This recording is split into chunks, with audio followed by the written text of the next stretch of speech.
I'm back at TCR show. I'm joined on the Try 24/7 interview sofa by Brian Adcock from Telemark Productions. Brian is here today launching a new triathlon series in the UK, which is a development from an initial event. There was the Hever Castle Triathlon September last year. It was an event that I actually went to.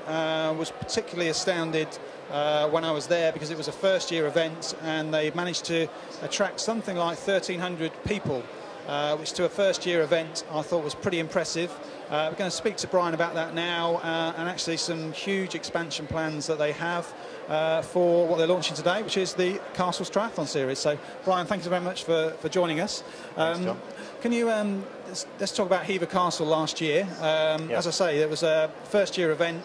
How did the event go for you in terms from an organisation point of view, and how pleased were you with just the number of people that you managed to attract? Yeah, sure. Well, to answer your second question last, we were stunned ourselves by the number of people that actually came and did the event. Although we had 1,300 that signed up and took part, we had a further 300 that were on the waiting list. And given that we only went to market mid-July and the race was at the end of September, we were really pleased. Yep. Which kind of gave us the idea for the Castle Triathlon Series, because we think we're onto something in terms of the format that we've put together. Yep. In terms of organisation on the day, you know, we've got fairly broad shoulders. We've been in the events game for about 10 years now. Yep. And although we're relatively new to the triathlon market, we understand how events work.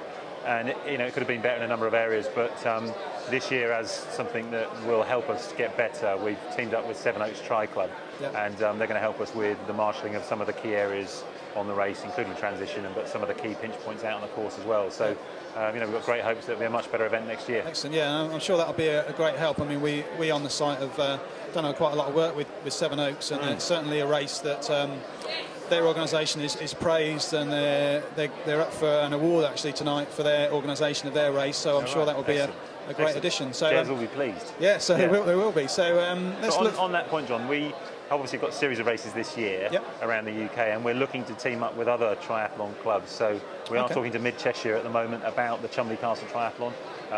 We would like to make contact with a triathlon club in the North Yorks area, probably the Yorkshire Triathlon Club, which we haven't, just because of the sheer amount of things we've had to do to get this far, we haven't had time to do. So okay, well that's interesting. So if you get a chance to have a look at the website after seeing this interview, and you're in the area, I'm sure Brian would like to hear from you. If you've got a club or organisation that would like to help out with the organisation of the races, that'll be a great addition, and to be able to build on other people's experiences too. Absolutely, yeah. Okay, so let's look at 2010. Today you're launching what is now the Castles Triathlon Series. Yes, four-race series. Yep. So last year we had one event at a castle, but now we've got four castles into a series. So can you just talk us through where they are and what you're looking to do for 2010? Absolutely. I guess the guiding principle was they had to be either a castle or a chateau. And so we didn't want any others in Kent because we didn't want to be right on the doorstep of the existing ones. So we were looking for other places around the country. So we've literally approached probably 20 castles. Of those, maybe 10 would have been appropriate in terms of the water depth and length of water they've got. And we've ended up with the 4 that we've got here for this year. We didn't want to go too mad just in terms of organisation and the marketing effort that goes into getting each one off the ground, but we've got a number waiting in the wings for next year. Yeah, and I believe you've got one of the events is actually in France. It is. So that's going to be a bit different. And is that sort of within fairly easy reach for your UK audience to sort of make a trip across the channel for an exciting weekend's racing? Yeah, it's a place that is very close to my heart called Chateau de Chantilly, which is 2.5 hours drive from Calais, and it's literally 20 miles north of Paris, just off the main sort of motorway in there. And it is a truly stunning venue. The French market is probably 5 to 8 years behind where the UK market is at the moment, and so they haven't really cottoned on to this sort of venue-based triathlon stuff that we've got into here. So we're very lucky to be able to persuade the chateau and the mayor in the local town that this would be a good idea. So really excited about that race. Yeah, very exciting. So last year Hever Castle was you had 2 distances, and it was a one-day event. Yes. I believe you're now, although you've still got the 2 distances, you're expanding into a 2-day event, adding in some kids races and some other things. Can you just give us the outline of what's going on over a typical Castles weekend? Yeah, sure. I mean, it's a sort of concept we've developed in relation to some of the other work that we've done with youth and other sports. So it's effectively a triathlon festival for the weekend. So there is camping available on site at all the venues. We're going to start off with the shorter race format, so the sprint distance equivalent on the Saturday morning. Yep. And we'll have a field of approximately 1,000 in each of the races outside of the Hever one, which will be a 2,000 number field. Yep. And then on the Saturday afternoon, we'll have the children's races, which are formatted in the 3 fairly standard formats of 8 to 10 years old, 11 to 12, and then 13 to 15, yep. with shorter races. Unfortunately, because of safety, this year we're going to keep all of the cycling for the kids' races on the venues, so they'll sure. basically yep. Just do mountain biking around the estates, but at sensible and appropriate distances for the kids. Camping again on Saturday night, and then on the Sunday we do the longer race, sort of Olympic distance format, yep. Which is what you would have known as the Henry VIII sure. Equivalent race at Hever. Yeah, and I just had a quick look through the brochure before we started. It looks like the distances are fairly standard, but I assume the cycle is adapted where necessary according to the roads. Yeah. But we're broadly on, say, a 400 metre swim, yep. 20k or so bike, yes. and a 4 or 5k run, 5k run yeah. for the short one, yeah. and then a 800 metre 40 or so k yep. bike, and a 8 to 10k. Yep. You've run. got it. Yep. Yeah. And it was a purely commercial reason went into the reducing of the swim distance, and it's because we went down that route. We think that that's one of the huge barriers to entry for open water swimming for a lot sure. of people. One of the interesting facts for us about Hever was that 80% of the people that did the shorter race format were first-time triathletes, yep.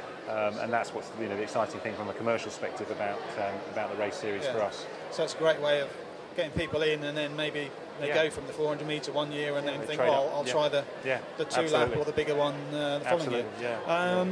For our readers out there, what's the sort of level of the entry fees and for pricing for the events? Yeah, sure. We've kept it consistent across the board. So for the longer race format, the Olympic distance equivalent is £70. Yep. For the sprint format, it's £50. For the children's races, depending on which of the year groups they're in, 8 to 10 years old is £25. 11 to 12 year olds is £30, and then 13 to 15 year olds is £35. Yeah. And then if you're entering as a team, which you can do in any of the race formats, then it's £105 for the longer one and £90 for the shorter one. Yeah. And we're calling it the Castle Series. Yeah. Is there sort of from a competitive viewpoint, a sort of series league or prizes, yeah. or whatever, that if you yeah. do all the events or 3 of the events or anything like that? We, for the first year, we're putting up a cash prize for the longer race format. So for the Olympic distance equivalent, there'll be prizes for both men and female, first, second and third, yeah. And also for the team competition.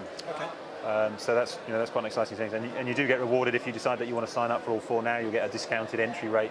If you do 3, again discounted, and so on. So we think that it's. If it catches on as a series, then you definitely get rewarded in terms of what it will cost you to do. Excellent. Yeah. Well, we wish you luck with that. Is you were talking about that you had all the approach 20 castles, maybe 10 were viable. Yeah. Is there expansion plans beyond this year, or is it let's see how no. 2010 goes, and maybe we'll have an even bigger castle series for 2011? We're quite ambitious, and you've obviously met Tristan, my counterpart, and he's very excited about the whole thing. But yeah, we definitely will have an increase in numbers of races next year. We'd like to go further into Europe, and we'd also like to crack the rest of the British Isles. So we are looking for other venues. And I think we go to the venues with quite a good business case in terms of how they can make money out of it as well, which is why we've perhaps opened doors where others have failed in the past. Yeah. Well, that's thanks very much for that, Brian.